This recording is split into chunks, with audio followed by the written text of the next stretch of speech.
Este panel que la Feria Internacional del Libro de La Habana ha tenido a bien colocar en su programación un homenaje a esa figura extraordinaria de las letras latinoamericanas y universales que es el mexicano Octavio Paz. Debo dar una explicación inicial. Este panel originalmente estaba compuesto por el licenciado Ernesto Sosa, de la Embajada Mexicana en Cuba, un especialista de la obra de Octavio Paz, en particular lo referente al vínculo de Paz con el universo de las artes visuales, que pudo afortunadamente estar acá con nosotros. Iba a estar también el investigador Enrique Sainz, pero el fin de semana enfermó. Y ayer hablamos hoy por la mañana y realmente él no pudo estar en esta celebración, en este panel. Lo va a sustituir el poeta y ensayista Jesús David Curbelo, director del Centro Loina, que se incorporará sobre la marcha del panel, ya que en estos momentos se encuentra con un compromiso previo en el stand de Ecuador, pero él se incorporará. Y en mi caso, que fungiré como moderador de esta mesa, poeta y ensayista e investigador y autor del primer libro publicado en Cuba sobre Octavio Paz hace 3 años, este libro, Los signos mutantes del laberinto, publicado por el sello editorial del Instituto Juan Marinelo, donde trabajo como investigador. Entonces, un poco para hacer la introducción del panel. Octavio Paz, como decía, es una de las grandes figuras de las letras universales y del continente, que el 31 de marzo de este año conmemoraremos el centenario de su natalicio. Hace unas semanas atrás andaba por la red un comentario de la UNESCO sobre el hecho de que la UNESCO estaba valorando declarar el 2014 el año internacional Octavio Paz. No sé si finalmente eso llegó a concretarse, pero se estaba manejando esa posibilidad, lo cual también habla de la necesidad que sienten algunas instituciones del mundo internacionales de resaltar los 100 años del nacimiento del insigne poeta mexicano. Octavio Paz es una figura que realmente no necesita mucha presentación, pero en el caso cubano quizás sí sea necesario decir algunas palabras. La obra de Paz no ha sido publicada en Cuba, o sea, el que quiera leerla tiene que ir a la Biblioteca Nacional o a la Biblioteca Casa de las Américas, y quizás algún otro centro de referencia que tenga algunos libros de él. Él tuvo una posición muy crítica con relación al proceso revolucionario cubano, de mucho encono, a partir del denominado caso Padilla en 1971, donde tomó distancia de la revolución cubana, la cual lo había deslumbrado en un momento determinado, porque ahí están en distintos archivos las cartas que él se cruzó con José Lezama Lima, con Roberto Fernández Retamar y con Cintio Vitier, donde se revela la admiración que él sentía por la revolución cubana, pero después, posteriormente, por un grupo de hechos que se produjeron en el campo de la cultura, pues él, al igual que otros intelectuales del mundo, pues tomaron distancia de la revolución. Ya mayor, a él se le consultó la posibilidad fue una consulta que le hizo Casa de las Américas precisamente, de publicar su obra aquí, y él se negó rotundamente. Decisión realmente se le respeta al gran poeta mexicano, pero los lectores no tenían por qué sufrir, me parece a mí, sus críticas con relación a la orientación política de la revolución cubana. Finalmente, Casa de las Américas, y este es un libro que se va a presentar una vez terminado el panel, logró armar una valoración múltiple sobre la obra de Octavio Paz, con una introducción y la compilación hecha por el reconocido investigador Enrique Sainz de la Torriente, y que me parece que han armado, yo estuve viéndolo hace unos días atrás, un libro que es un homenaje, un válido homenaje de Cuba, de Casa de las Américas, de la cultura cubana, a este extraordinario poeta, ensayista y pensador que fue Octavio Paz. Muchos le censuraron en determinados momentos el no haber comprendido algunos procesos políticos del continente, como por ejemplo la Revolución Nicaragüense, y otros también le criticaron algunos compromisos que al final de su vida él sostuvo con la gran empresa Televisa, con su propietario específicamente. Pero al margen de que uno pueda cuestionar algunas posiciones de Octavio Paz, que también en un momento determinado se erigió como una figura, digamos, con la cual había que estar en acuerdo, en desacuerdo dentro del panorama letrado mexicano, al margen de esas cosas que lógicamente en el universo de las ideas pues no queda más remedio que entrar en diálogo crítico con ellas. Estamos en presencia de uno de los grandes escritores que ha dado el idioma y el continente. Yo personalmente pienso, después de haberme leído prácticamente todo lo que escribió y que se ha publicado, que superó ampliamente a su gran maestro, el español Ortega y Gasset. Creo que lo superó.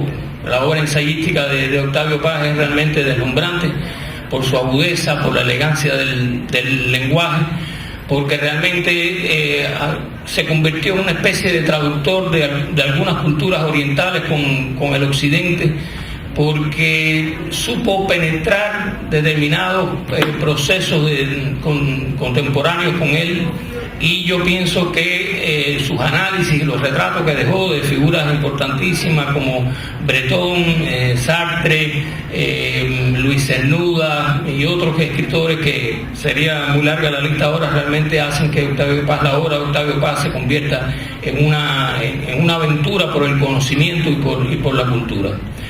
Como poeta, que me imagino que sea el tema que básicamente tratará Jesús David Curbelo, fue un poeta de unas imágenes luminosas, espléndidas, un poeta que podía hacer, digamos, resaltar tanto por la calidad de esas imágenes como por la filosofía que encerraban muchos de sus poemas. Ahora recuerdo, por ejemplo, el libro La Estación Violenta, preñado del mejor surrealismo, movimiento al cual él llegó un poco tardíamente, pero que él supo extender posteriormente los valores de ese movimiento cultural y artístico que él llamaba el más importante del siglo XX, o Árbol Adentro, el que él prefería dentro de todos sus libros de poesía, que es un libro realmente extraordinario.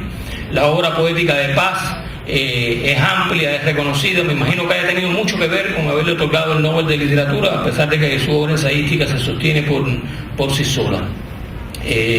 Estas son algunas cosas que yo pudiera adelantar. De todas maneras, ustedes al final del panel, si quieren hacer algunas preguntas, pues estamos en la mejor disposición de contestarlas, y le voy a ceder la palabra entonces a mi compañero de mesa, al licenciado Ernesto Sosa, diplomático mexicano radicado en Cuba, y quien ya hace un año, en un panel que se hizo en la Casa de México, pues disertó sobre la obra de Octavio Paz vinculado a las artes visuales. Gracias. Sí. Sí. Bueno, buenas tardes. Gracias, Rafael, por la presentación y por esta introducción a Octavio Paz, que yo creo que ilustra pues la gran figura, los vastos intereses intelectuales que tuvo este poeta. Realmente entrar en la obra de Octavio Paz, como lo decía Rafael, es sumergirse en un océano de conocimientos. Octavio Paz va de un tema a otro con una soltura y una facilidad que muchas veces sorprende, incluso entre los grandes intelectuales latinoamericanos, ¿no? O sea, es realmente ese saber enciclopédico, este gusto por la cultura, se manifiesta en todos los ámbitos.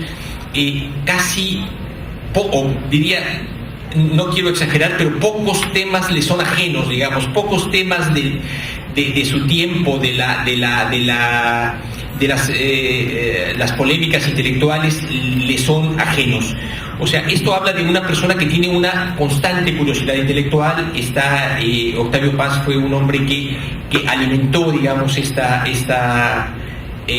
búsqueda de conocimiento continuamente, ¿no? Era sin duda un hombre de pasiones. Yo voy a leer un texto que preparé, que de alguna manera compendia lo que yo he escrito sobre el tema sobre la relación que hay entre Octavio Paz y las artes plásticas, ¿no? Las artes visuales. Este es uno de los grandes temas de Octavio Paz, al que dedicó muchas páginas. Finalmente, las obras de Octavio Paz en el tema de artes visuales y su crítica de arte fue compilada en dos tomos muy importantes de sus obras completas por el Fondo de Cultura Económica, como ustedes bien saben, y son los famosos los dos tomos de los privilegios de la vista, ¿no? Son dos tomos de sus obras completas que compendian todo lo que escribió sobre las artes plásticas, sobre artistas, algunos de ellos a los que conoció, con los que trató, muchos de ellos artistas surrealistas que llegaron a México, como Leonora Carrington, como Wolfgang Palen, como Max Ernst, que no fue a México, pero que tuvo vinculación con Leonora Carrington, en fin, Remedios Varo. Porque en efecto, como lo decía también Rafael, el surrealismo fue una de las grandes ilusiones intelectuales de Octavio Paz. Paz denominó al surrealismo uno de los grandes momentos de la imaginación intelectual. Y realmente fue un movimiento al que se sintió muy cercano, aunque llegó en efecto tardíamente. Él conoció muy bien a André Breton y a otros grandes surrealistas. Bueno, yo voy a leer este texto al que he denominado Atisbos de una pasión, y lo llamé así porque considero que lo que realmente Octavio Paz cultivó en el terreno, en el campo de las artes plásticas, de las artes visuales, fue una pasión que nació en su juventud, que nació cuando él era un bachiller en el México de los años de finales de los 20, principios de los 30, un México que estaba envuelto en una serie de controversias políticas, de grandes discusiones sobre el carácter de lo nacional, sobre qué era, cuál era el sentido de lo mexicano. Todas estas preguntas que se hizo en algún momento un sector importante de los intelectuales mexicanos sobre en la posrevolución, sobre qué era lo mexicano. Paz estuvo en medio de esas polémicas, y bueno, fue un hombre que tomó partido en algún momento, pero que siempre tuvo esa pasión por las artes plásticas, por las artes visuales. Quienes conozcan México y conozcan la Preparatoria Nacional se van a dar cuenta que esa Preparatoria Nacional, que es un bellísimo edificio, hoy ya no es la preparatoria, pero es un bellísimo edificio colonial del siglo XVIII, es un edificio que tiene impresionantes murales de José Clemente Orozco, uno de los grandes muralistas mexicanos, de los tres grandes muralistas mexicanos. Y cuando Paz estuvo estudiaba, digamos, en esa preparatoria, en ese colegio, pues estuvo muy cercano, digamos, disfrutó y vio los murales de José Clemente Orozco. En fin, entonces lo que yo creo es que él, esta pasión le dio de joven y la conservó hasta el final de su vida. Y fue una de las muchas pasiones que tuvo, porque tuvo muchas pasiones intelectuales. En fin, pues voy a empezar a dar lectura a este texto que llamé Atisbos de una pasión. En las obras completas de Octavio Paz, publicadas por el Fondo de Cultura Económica, hay dos temas de ensayos que revelan una de las pasiones intelectuales del poeta Octavio Paz. El autor de Piedra del Sol fue, en efecto, un hombre de pasiones que alimentaron su vasta cultura. No solo la poesía de Oriente y Occidente, de los antiguos a los modernos y de los clásicos a los vanguardistas. Cultivó también el ensayo político y leyó con fruición a autores esenciales del pensamiento político de la modernidad. Quizá ninguno cautivó tanto su imaginación poética como la luminosa anarquía de un epicúreo como Charles Fourier. Su apetito teórico lo llevó a la política internacional. quien nos recuerda esa obra ejemplar que es Tiempo nublado, al estructuralismo del antropólogo Claude Lévi-Strauss y a la posmodernidad, al erotismo, donde vivió en las fuentes clásicas, además de leer con mucha atención a autores como Georges Bataille y Pierre Klossowski. La poesía fue su alimento, su razón de ser, su estar en el mundo, y la filosofía, la política, la historia y el erotismo fueron la sopa primordial de la que se nutrió su quehacer poético. Sostengo que su pasión más temprana, además de la poesía y del apetito teórico de un joven bachiller en el México de los 30, en el escenario de encendidas polémicas sobre los alcances y la naturaleza de esa inmersión en el ser nacional, como él mismo llamó a la Revolución Mexicana, dentro de todas esas pasiones y dentro de las encendidas polémicas que vivió, guardó una muy cerca de su gusto y de su corazón. La guardó como se guarda el recuerdo de la primera experiencia amorosa.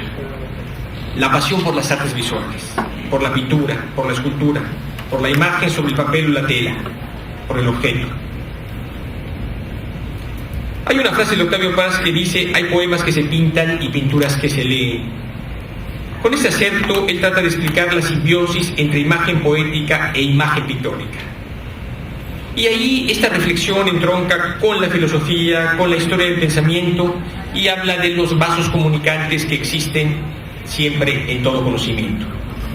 Cuando digo que las artes plásticas fueron una pasión temprana, juvenil, lo digo en sentido estrictamente cronológico. El joven Octavio Paz vivió el periplo político, intelectual y estético de José Vasconcelos al frente de la Secretaría de Educación Pública. Vasconcelos, a quien un ensayista mexicano, Christopher Domínguez Michael, ha denominado el esteta de la nación, fue el impulsor de un proyecto político y estético que convirtió al Estado mexicano postrevolucionario en el primer y casi único promotor de la cultura. Convivió Octavio Paz, como ya he dicho, con los murales pintados en la Preparatoria y en el Palacio Nacional, en los que Diego Rivera y José Clemente Orozco plasmaron sus particulares visiones de la Revolución Mexicana.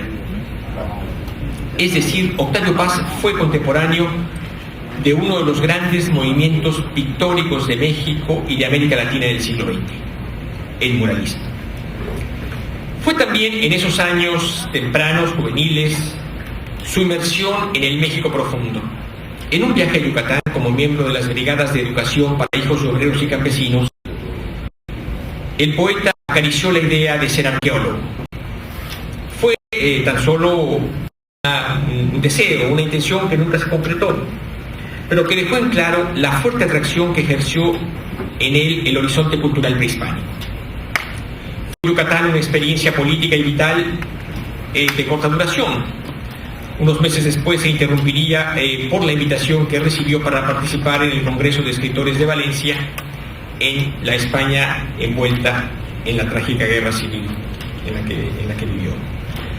A lo largo de su carrera poética e intelectual, Paz escribió sobre los artistas plásticos que le interesaron y dejó en claro cuáles eran sus filias y sus fobias. Nunca rehusó la polémica, ni la política, ni la estética. Eso, por supuesto, que alimentó su capacidad dialéctica. No se limitó a denunciar los errores políticos del muralismo y a poner el dedo en la llaga de sus contradicciones ideológicas, sino que se ocupó en muchos de sus textos del valor pictórico de cada uno de los artistas del muralismo. Esta pasión juvenil se concretó en miles de páginas sobre pintores de México y el mundo. Su interés es enorme, su interés plástico es enorme. Los muralistas como Diego Rivera, Orozco, Siqueiros, y los grandes pintores de la tradición moderna como Claude Monet, como Edvard Munch, como Paul Cézanne o como Pablo Picasso. Se sintió atraído por la escuela de los expresionistas abstractos, la llamada Escuela de Nueva York, especialmente por artistas como de Kooning, Jackson Pollock o Robert Motherwell, con quien además hizo trabajos muy importantes. Él publicó varios poemas sobre trabajos específicos de Robert Motherwell. Y después por los artistas americanos del pop y de manera especial por Robert Rauschenberg. Se interesó igualmente por los pintores de la ruptura en México, que militaron contra el nacionalismo politizado de los muralistas y acabaron por destruir lo que José Luis Cuevas llamó la cortina de nopal que había alrededor de México, y que esos artistas jóvenes intentaron insertarse en las corrientes artísticas internacionales y fueron muy apoyados y objeto del interés intelectual de Octavio Paz. En las obras completas publicadas por el Fondo de Cultura Económica, que como yo dije llevan el nombre de los privilegios de la vista, frase que está tomada de un poema de Góngora, poeta que junto con Quevedo fue uno de sus autores favoritos y que testimonian su gusto por el siglo de oro español y sus visitaciones de artistas de esa época como Velázquez, Rivera o el Greco.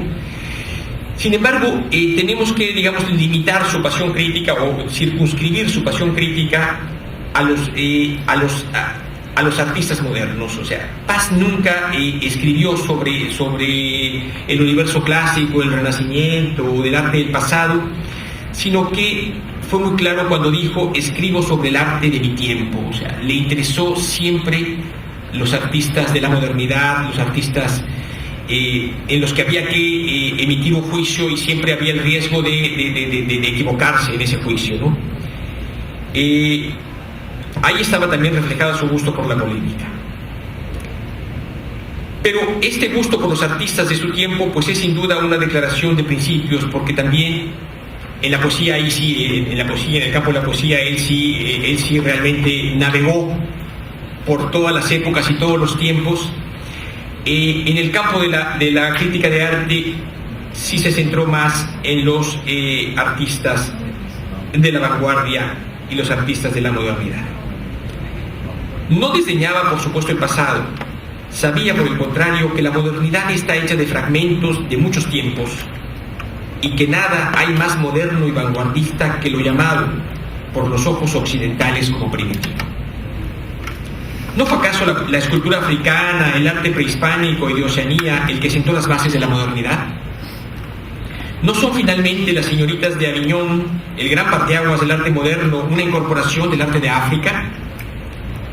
La irrupción en Europa de las manifestaciones artísticas de los pueblos y culturas africanas introdujo un nuevo formalismo que propició un giro fundamental y una ruptura con la antigua tradición académica. De igual manera que en la poesía de Ezra Pound hay influencias de la antigua poesía china y en T.S. Eliot trazas de la poesía tardomedieval italiana, así en el campo de la plástica, Gauguin, uno de los precursores de la vanguardia, vio y vivió el arte y la vida de la Polinesia, o Henri Matisse se entusiasmó con los diseños muchas veces abstractos de los pueblos del norte de África. Henry Moore se sintió atraído del mundo prehispánico y Brancusi con las posibilidades estéticas de la escultura yoruba. Dentro de ese territorio, sus preferencias son, como dije, enormes. Sin embargo, cada crítico, cada comentarista de arte, cada estudioso del arte tiene sus preferencias, y hay en los textos de Paz sobre crítica de arte omisiones importantes. No habla de muchas de las corrientes artísticas que le tocó vivir. No menciona ni los performances, ni el arte conceptual, ni el minimalismo, ni las instalaciones, ni el body art. Seguramente no es porque no le interesaran, sencillamente tampoco se sintió identificado con ellas. Y hay muchos artistas que no son mencionados, artistas muy importantes, muy influyentes en el siglo XX, que no son mencionados en sus ensayos. Hay, por ejemplo, una omisión notable en el caso mexicano, que es Francisco Toledo, con el que no sabemos si hay alguna disputa ideológica o alguna... El hecho es que no fue incluido, digamos, dentro de los intereses estéticos de Octavio Paz. Entonces es un universo grande de Octavio Paz, a pesar de estas omisiones. Sin embargo, yo he tratado de incluir a dos artistas que a mí me parece fundamentales y por los que Paz guardó una especial atención, porque dedicó, desde mi punto de vista, dos importantes ensayos que son además muy bellos y muy completos desde el punto de vista de la crítica de arte. Es el ensayo que dedica a José Clemente Orozco, uno de los muralistas, y el otro a Rufino Tamayo. ¿Por qué hace esta elección Octavio Paz dentro de todo el universo de artistas mexicanos? Bueno, pues porque yo atribuyo esta elección de Orozco por su actitud crítica, porque al contrario de Rivera y Siqueiros no se dejó seducir por las ideologías políticas, y fue alguien que gustó del arte más que de la política. En el caso de Clemente Orozco, de Orozco, Paz enfatiza sus cercanías con los expresionistas de la Alemania de entreguerras. Él pone de relieve las reminiscencias que hay de Kokoschka y de Max Beckmann, que fueron dos importantes artistas expresionistas en la República de Weimar. En los duros cuadros de Orozco, en los murales de Orozco, hay evocaciones de un pintor renacentista, Grunewald, que lo señala Octavio Paz, así como del grabador, de ese gran grabador mexicano que fue José Guadalupe Posada, ¿no? Que también un grabador y muy comprometido con su época. Otro aspecto que le gustó mucho a Orozco es esta afiliación que Orozco tuvo a lo que han denominado las religiones secretas de los poetas. Orozco vivió en Nueva York una temporada, y ahí se vinculó con un grupo de artistas y creadores que se reunían para hablar de esoterismo y de cuestiones de espiritismo, en fin, que estuvieron muy de moda en esa época entre artistas y poetas. Desde el siglo XIX, esta corriente espiritista y todo esto estaba presente en muchos creadores. Pero no es nuevo, eso, como dice Octavio Paz, los poetas de la Florencia del siglo XV ya eran unos aficionados a las religiones secretas, ¿no? En el caso de Tamayo, la afinidad es por otras causas, ¿no? Viene por la inmersión de Tamayo en las vanguardias internacionales, por su capacidad de fusionar el arte contemporáneo y el uso del color, por su proximidad a un artista francés que se llamaba Jean Dubuffet, que fue un artista que se sintió muy atraído por el arte de los nados, visitó muchas veces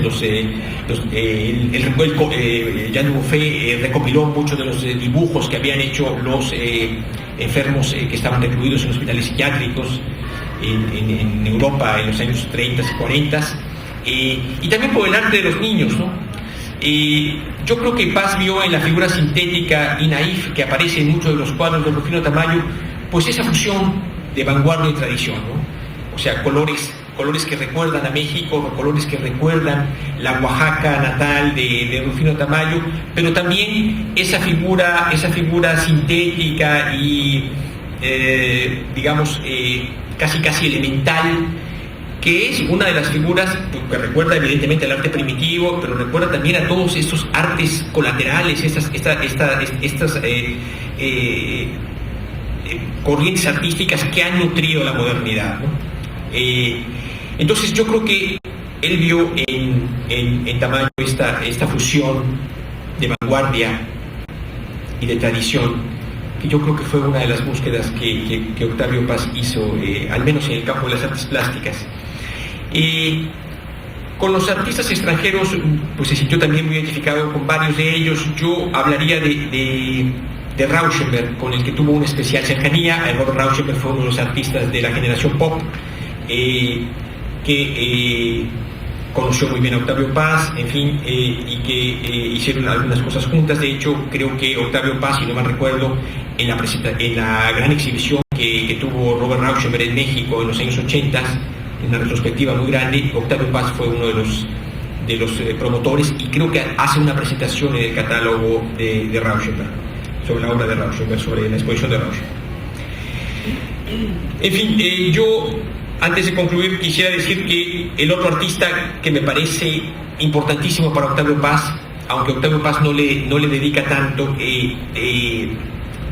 sí, intelectualmente mucho, pero tampoco reconoce a los herederos de este artista, porque yo creo que tiene muchos, tiene más que los que él hubiera jamás pensado, es a Marcel Duchamp, ¿no? Yo creo que a Marcel Duchamp le dedica textos espléndidos. Yo creo que pocos En América Latina hay pocos estudios sobre Marcel Duchamp, al menos lo sabía en esa época, quizá ahora hay muchos más, pero Marcel Duchamp, que es un autor fundamental en el siglo XX, el arte contemporáneo del que se hace hoy, en su mayoría es tributario de lo que hizo en su momento Marcel Duchamp con sus famosos ready-made. Esos ready-mades eran impresionantes, prácticamente ponían de cabeza, digamos, la tradición y el concepto mismo de arte. Entonces, bueno, él le dedica dos grandes ensayos a Octavio Paz, a Marcel Duchamp, uno al Gran Vidrio, la famosa obra de Octavio Paz, la novia desnudada por sus solteros, incluso, así se llama, es la traducción del francés de esta obra, El Gran Vidrio. Y luego de esa obra,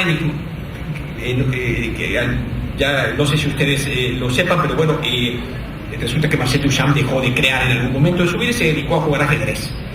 Y así lo declaró y así lo dijo en su... Pero bueno, resulta que al morir había estado trabajando en una obra muy importante que después se conoció y que es una obra muy enigmática. Yo creo que es una de las obras más enigmáticas del arte del siglo XX, ¿no? A la que uno puede ver en el Museo de Estados Unidos, en el Museo de Filadelfia específicamente, y la obra se puede ver solo a través de dos pequeños agujeros en una puerta de madera. Como dice, uno se convierte en un mirón al estar viendo esa obra, porque está viendo a través de esos dos agujeritos. Esa obra que también despertó muchísimo la curiosidad de Octavio Paz, la celebró, esa obra que se llama Étant donné. No sé cuál sea la traducción, si es que la hay al español, pero es Étant donné. Es algo así como dándose. Dándose, yo creo que alguien le puso esa dándose, le han... Entonces, bueno, pues yo aquí terminaría nada más. Quiero, quizá debí haber empezado con esto, pero bueno, es importante señalar que Octavio Paz, al escribir sobre arte y al hacer crítica de arte, pues siendo él un poeta, pues siguió una tradición que es muy importante desde el siglo XIX en Europa y en América Latina, que es la tradición del poeta crítico de arte, como lo fue Baudelaire, como lo fue Apollinaire, como lo han sido muchos poetas, que en el caso mexicano tenemos a Javier Villaurrutia, que fue un poeta muy importante del grupo de contemporáneos y que quizá fue el modelo de poeta crítico de arte que siguió un poco Octavio Paz, ¿no? En fin, o sea, en ese sentido, pues Octavio Paz se inserta en esta tradición de poetas y críticos. Bien, pues yo ahí dejaría mi presentación. Hay un poema, bueno, porque sí quiero decir que Octavio Paz rinde tributo a muchos de los artistas plásticos con los que le gustan, que le interesan, y sobre los que escribe, dedicándoles un poema. Entonces, desde mi punto de vista, uno de los más bellos poemas que escribió Octavio Paz sobre algún artista es uno que se llama Un viento llamado Bob Rauschenberg. Es un poema muy largo, no voy a leerlo todo, pero hay una parte final que es bueno, para mí, a mí me gusta mucho, y creo que puedo leer este pequeño fragmento, ¿no? Por supuesto que estos poemas están incluidos en los dos tomos de Los privilegios de la vista de Octavio Paz, ¿no? Y entonces dice en los versos finales de Un viento llamado Bob Rauschenberg: el viento oye lo que dice el universo y nosotros oímos lo que dice el viento, al mover los follajes submarinos del lenguaje y las vegetaciones secretas del subsuelo y el subcielo. Los sueños de las cosas, el hombre los sueña, los sueños de los hombres, el tiempo nos piensa. Muchas gracias. Muchas gracias a Ernesto Sosa por sus palabras. Antes de cederle la palabra al poeta y ensayista Jesús David Curbelo, yo quería hacer resaltar una cosa que me parece importante. A la muerte de Octavio Paz solamente en el país se hicieron 2 homenajes. Uno, muy pequeño, aunque se hizo a sala llena, se hizo una pequeña librería que hay en El Vedado, en la calle Línea, entre 10 y 12, la librería Ateneo. Se organizó entre 4 escritores: Víctor Fowler, Antonio José Ponte, Norge Espinosa y el que les habla. Y asistió el entonces agregado cultural de la Embajada de México en Cuba, Miguel Díaz Reynoso, que leyó una carta que acababa de publicar Carlos Fuentes sobre Octavio Paz. Fue un homenaje muy sentido, pero realmente minúsculo, ¿no? Era un grupo de personas que estábamos, mayoritariamente jóvenes, que estábamos rindiendo homenaje al poeta. Y el otro fue un dossier que publicó la revista Casa de las Américas, donde aparecieron algunos textos muy importantes, cartas de Paz a algunos escritores cubanos, y un ensayo de Raúl Hernández Nová sobre la poesía de Paz. O sea, esos fueron los únicos 2 homenajes que se le hizo en Cuba a la muerte del gran escritor mexicano. Han pasado los años y podemos ver que en la tarde de hoy está este panel en medio de la programación de la Feria del Libro, resaltando el centenario del poeta, la publicación de la valoración múltiple que ha hecho el sello editorial de Casa de las Américas, y realmente podemos decir que la diferencia es realmente enorme. Ojalá algún día se pueda publicar su obra acá y ya con eso entonces se cerraría un ciclo completo de las relaciones de este grande de las letras universales y latinoamericanas con los lectores cubanos. Entonces, sin más dilación, le cedo la palabra a Curbel. Gracias, Rafael. Buenas tardes. En realidad yo no debía estar acá porque seguramente lo explicaron al principio. La persona que iba a hablar de esta zona de la obra de Octavio Paz es el crítico ensayista Enrique Sáenz, que es el antólogo de este volumen de valoración múltiple, que además significó para él una auténtica pesadilla porque Paz tiene una extensísima bibliografía compuesta por algunas de las más prestigiosas firmas del pensamiento literario latinoamericano y mundial en sentido general, y es realmente una tarea ímproba elegir de toda esa masa con calidad para llegar a esta valoración, que es en definitiva el único libro que tenemos para celebrar el centenario de Paz, aparte de los libros de Rafael que han ido saliendo de manera paulatina, pero que han salido ya hace unos años sobre el universo de Paz, específicamente los signos mutantes del laberinto, sobre Paz crítico de arte, y el otro se llama La palabra del signo. Hay varios textos sobre la obra de Paz. Contrariamente, recuerdo que cuando Octavio Paz obtuvo el Nobel, un importante diario cubano sacó una nota en la página central. No era una nota, era un trabajo, casi un ensayo, obviando la calidad literaria de este verdadero monstruo de las letras hispanoamericanas y universales. Era un texto firmado por un autor extranjero, dicho sea de paso, fustigando las posturas políticas y los cambios ideológicos en la actitud civil de Octavio Paz. También me parece muy lamentable, siempre recuerdo con profunda molestia aquel hecho, porque sí, significaba que este insigne mexicano había obtenido el premio Nobel, pero al parecer no lo merecía. Por suerte, las cosas han cambiado. No hemos podido publicar en Cuba la poesía de Paz o algunos de sus grandes libros de ensayos literarios o políticos, porque siempre he creído que la disyunción es una de las partes del diálogo. O sea, no se trata de ignorar, sino sencillamente de conversar, de dialogar, de conocer. Y si bien ciertas zonas del pensamiento político, ideológico de Paz puede no ser demasiado complaciente para algunas personas en nuestro país, sin duda es un interlocutor de nivel con el cual deberíamos haber conversado todo el tiempo en aras de eso, ¿no? De un intercambio que realmente merecía. Pero no voy a hablar del Paz ensayista político, con el cual me gustaría dialogar, pero que también pudiera polemizar en muchísimos aspectos.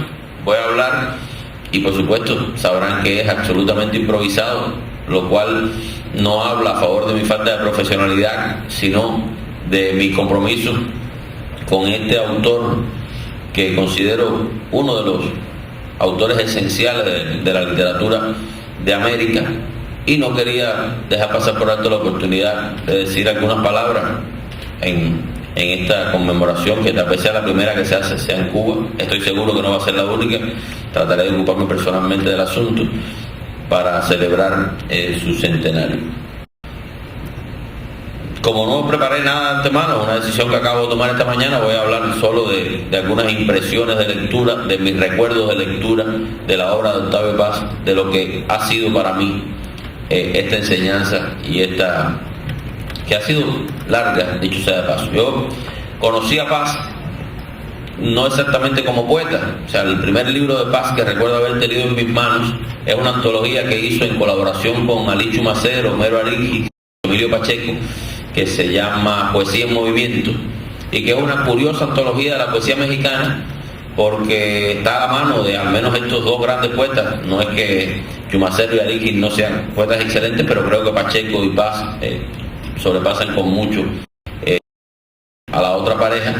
Y es una antología que propone una curiosa lectura de la poesía mexicana, empezando por la más o menos entonces poesía contemporánea, o sea, coetánea, para decirlo exactamente, y moviéndose de una manera, como el título propone, hacia, o sea, normalmente las antologías comienzan en el pasado, es lo que suele ocurrir, ¿no?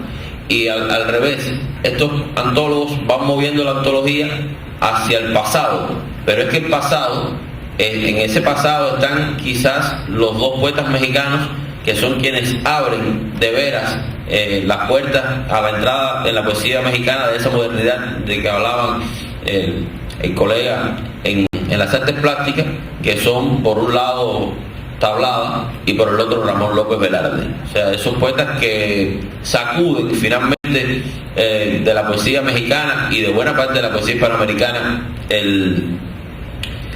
los visos todavía del romanticismo e incluso de lo peor del modernismo, y empiezan a abrir las puertas hacia la vanguardia. O sea, de alguna manera lo que está haciendo Tablada en México es muy parecido a lo que está haciendo Guillaume Apollinaire con los caligramas en Europa. O sea, un artista absolutamente de vanguardia, influido por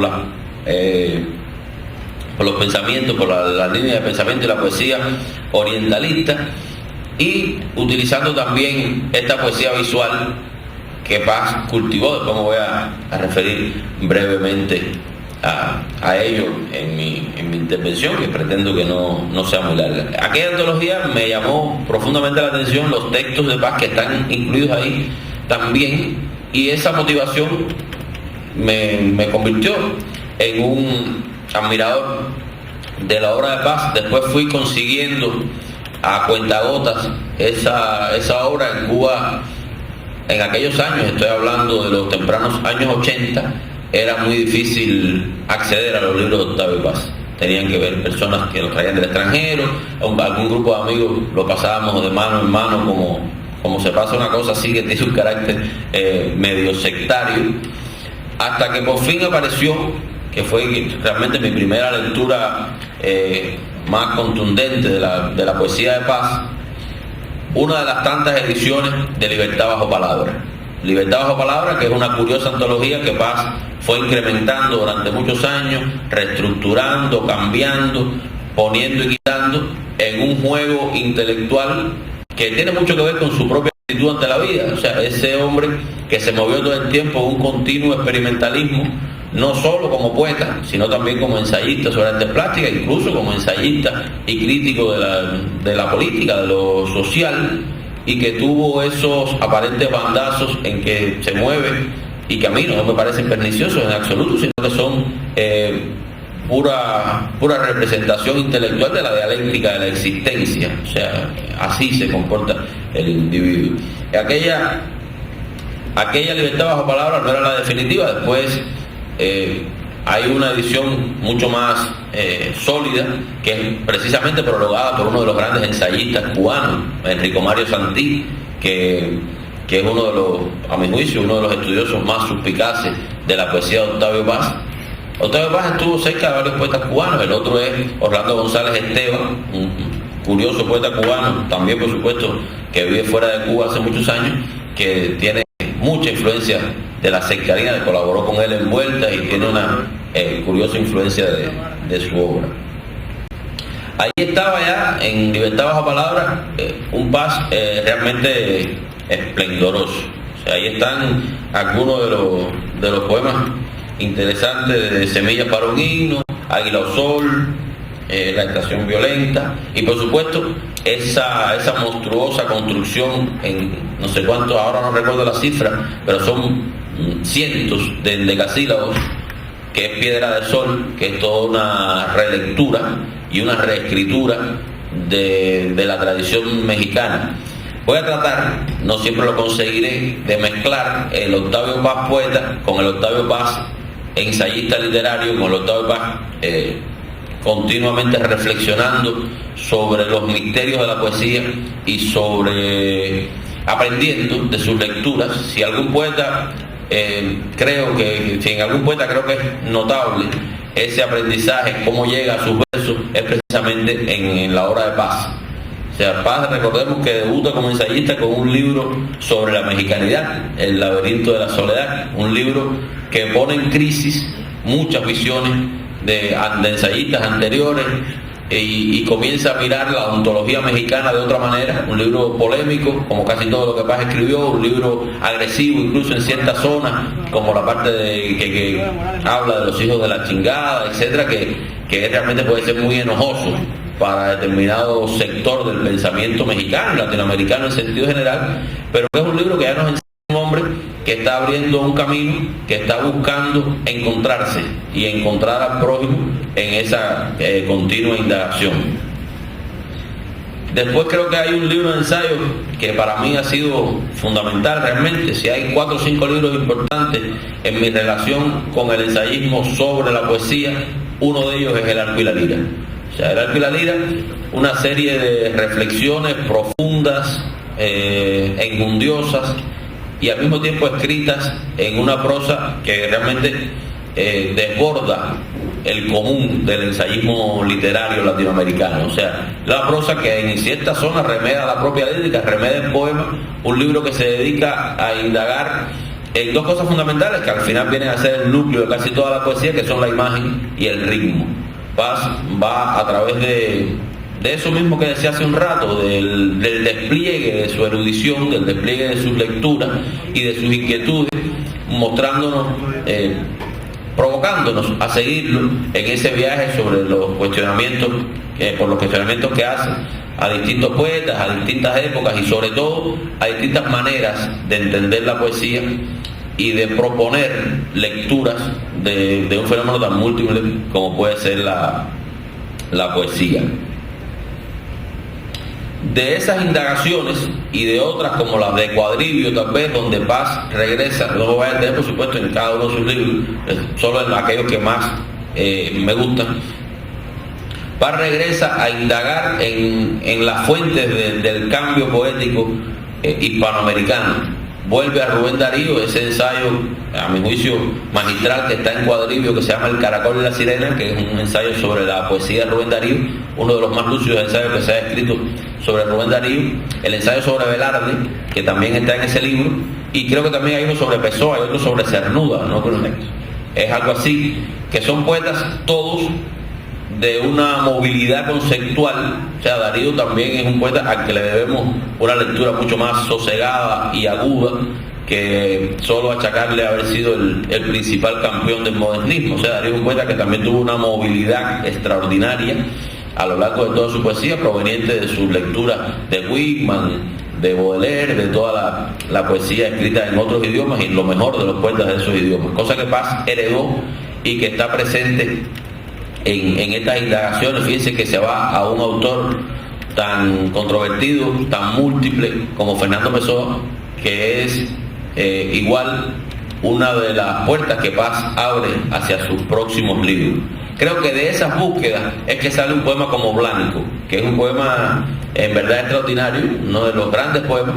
Siempre he dicho que los enormes poemas de la vanguardia en Hispanoamérica no los escribieron los poetas tradicionalmente considerados de vanguardia, sino los poetas que muchos años después, con esas enseñanzas, con esas relecturas, pudieron hacer este tipo de intervenciones artísticas. No sé, pienso en el José Lezama Lima de Ador, en el Nicolás Guillén de las Herejías, y en el Octavio Paz de Blanco, ese poema que tiene varias columnas y que es al mismo tiempo un gran poema y tres poemas distintos que se van engarzando, que en su edición original se publicó en forma de un papiro, de un pliego extensible, que se podía jugar con él como un objeto. Y ese es un acto, que es un poema que se publica en la década del 60, pero que es un acto profundamente vanguardista. O sea, no está eso muy lejano de Apollinaire, no está muy lejano de la gestualidad del agresivo dadaísmo de la vanguardia europea, o del surrealismo, que ya cuando entré a la sala el colega se refería a los vínculos de Paz con el surrealismo, su amistad con Breton y toda su estancia en Francia y su diálogo con otros autores franceses, ingleses. Recuerden un experimento como Monrenga, que es un experimento en que Paz y Tomlinson, no recuerdo y dos poetas más, ahora no recuerdo cuáles eran los otros, escribió un poema a cuatro manos. O sea, y además cuando usted ve el poema sobrepasa con creces el simple juego literario, el simple experimento, y se convierte en verdad en una pieza tendible. En esa misma línea estaría esa pequeña colección que puede ser Topoemas, que es quizás el vínculo más cercano de Paz y directo con Tablada y con Apollinaire. O sea, ya su indagación real, aunque breve, en el poema visual. Me gustaría referirme también a otro libro que para mí fue revelador, que es Juan Inés de la Cruz o Las trampas de la fe. Paz regresa aquí a indagar en la ontología mexicana, pero no la más reciente, sino desde el México del Virreinato. Revisa una amplia cantidad de bibliografía, emite una serie de juicios provocadores y también molestos para ciertos sectores de una sociedad tan religiosa como puede ser la sociedad mexicana. Todos sabemos el arraigo que tiene en México el catolicismo, y toda esta especie de novela policial que termina Paz desplegando en los últimos capítulos de Las trampas de la fe sobre la policía política del virreinato, de la iglesia virreinal, acosando a Sor Juana, que pudiera tener muchos visos de ficción, también pudiera tener muchos vicios de realidad. O sea, aunque otros autores más recientes han intentado, como siempre se hace en literatura, desde el punto de vista subjetivo y polémico, desmentir estas tesis, Paz realmente ha elegido un documento importante. Pero más que estas cosas que rozan con la ficción, con la novela, en Las trampas de la fe me interesan las lecturas que hace Paz de la poesía de Sor Juana en el contexto del barroco, y las apropiaciones de Sor Juana, no solo de lo mejor del segmento virreinal, Sigüensigón, para otros autores del periodo, sino también del pensamiento europeo y de la influencia de los grandes poetas barrocos, de la cual de españoles, por supuesto, de la cual Sor Juana termina por ser la última exponente. Después, en la poesía de Paz hay una serie de libros increíbles, ¿no? Paz fue un poeta que estuvo produciendo alta poesía hasta los últimos días de su vida. Otro libro que a mí me llama profundamente la atención, pero no voy a detenerme mucho en él comentándolo aquí, pero que en realidad me gusta mucho, es El monogramático, ese libro tan ambiguo, tan ya del Paz metido en otras búsquedas que tienen que ver con el mundo oriental, producto de sus contactos y de su trabajo diplomático en varios países de Asia. Pero bueno, fundamentalmente en la India, donde desplegó una labor importante, donde sobre todo se nutrió de mucha de esa gran tradición que tal vez no es demasiado conocida y mucho menos reescrita en la tradición de la poesía hispanoamericana. De ahí salieron varios de sus libros de poesía más importantes, y creo que es una zona que habría que alumbrar en algún momento. La ensayística sobre Paz tendría que volver a revisar esta zona. Hay dos libros que también para mí han sido durante muchos años libros de cabecera, que son más o menos el mismo libro, y uno me gusta mucho más que el otro, que son Los hijos del Limbo y La otra voz, poesía y fin del siglo. Los hijos del Limbo es el que me gusta más. Octavio Paz se dedica a demostrarnos ahí lo mismo que hizo con la imagen y el ritmo en el arco y la lira. En Los hijos del Limbo trabaja con el par, continuidad, ruptura, y nos va contando en esa prosa suya casi siempre de alto nivel, y por supuesto con toda la subjetividad del mundo y con todas las arbitrariedades posibles que se puede permitir un ensayista, que al final no trata de tener razón sino de provocar y de mover el pensamiento. Nos va contando cómo ha evolucionado la poesía en sentido general, desde el romanticismo, a partir más o menos de las iluminaciones de William Blake, prácticamente hasta nuestros días. Si bien es cierto que La otra voz es un libro que remeda muchas de aquellas búsquedas, y quizás ya los hallazgos, para mi gusto al menos, son menores, creo que entre ambos uno puede tener un viaje excelente por la historia de la poesía que no existe. O sea, son los poetas preferidos de Paz, pero son aquellos poetas que realmente cambiaron las pautas, captaron las sensibilidades nacientes en las distintas sociedades. O sea, Blake en Inglaterra, Baudelaire en Francia, Pessoa, Apollinaire, se va refiriendo así a los grandes hallazgos de la poesía que abrió la modernidad, hasta llegar a los poetas prácticamente coetáneos con él mismo. Y quería referirme por último a un libro que es un libro ya de la vejez de Octavio Paz, pero que igualmente es un libro exquisito y provocador, que es La llama doble. Un libro que tiene que ver, por supuesto, con la influencia hindú, disculpen, de Octavio Paz. Recuerden que la tradición hindú tiene quizás dos de los libros más importantes en esa exploración de lo erótico, que son el Kama Sutra y la Ananga Ranga, entre muchos otros, pero tiene que ver también con toda la cultura, con todo el conocimiento de Octavio Paz de la poesía, porque esto es un libro que habla de amor y erotismo, lo hace a través de la historia de la literatura, y ahí Paz va desmontando algunos de los grandes mitos de la poesía de amor, desde los clásicos latinos, desde Catulo y otros poetas del periodo, donde dice que comienza en realidad la poesía de amor, aunque también habla en algún momento de Aquíloco de Paros y de otros estadios anteriores dentro de la poesía griega. Va desmontando los mitos del amor cortés, se acerca a Dante, a Petrarca, a Quevedo, que era una de sus predilecciones, y termina al final del texto ofreciéndonos un ensayo sobre sexualidad y ética en la contemporaneidad.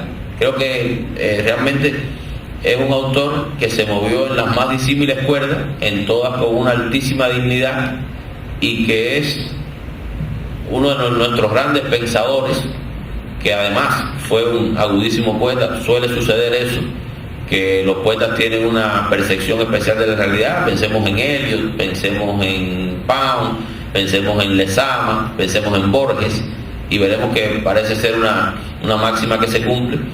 Y realmente es una lástima, y por supuesto no es un regaño, ustedes son quienes nos han acompañado esta tarde, pero que esta sala esté vacía, porque este intelectual, un intelectual de esa dimensión, es alguien que tiene mucho que enseñarnos cada vez que nos acercamos a él. Muchas gracias. Bueno, muchas gracias, Curbelo, por tu intervención, que realmente hay que decirte que no se nota que haya sido improvisada, está muy bien estructurada. Y agarro una de las cosas que dijiste al inicio, de que no sea el último y el único homenaje de esta tarde. O sea, creo entender con ello que lo que conversamos ya hace un tiempo atrás, creo que el Centro Dulce María Luina pudiese, no sé, próximo a la fecha del natalicio, organizar otro homenaje al gran poeta mexicano. Bueno, estas son las intervenciones que teníamos previstas. No sé si alguien de la sala quiere hacer alguna pregunta, alguna intervención. Si no es así, pues entonces el libro, ¿dónde es que se va a ver? Allá atrás, perfecto. Sí, yo hablé del libro. Bueno, pues entonces a comparar el libro y muchas gracias por estar aquí esta tarde.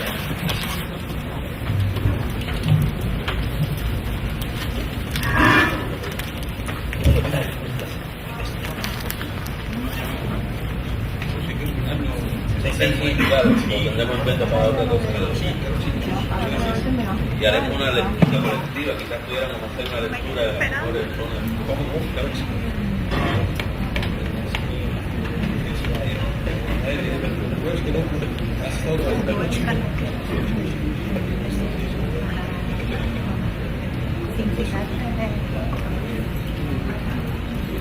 Eso lo he hecho falta.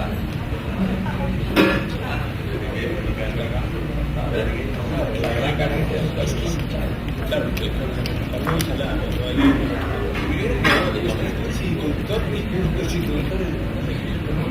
bueno, a ver si puede decir. ¿De dónde viene la bandera?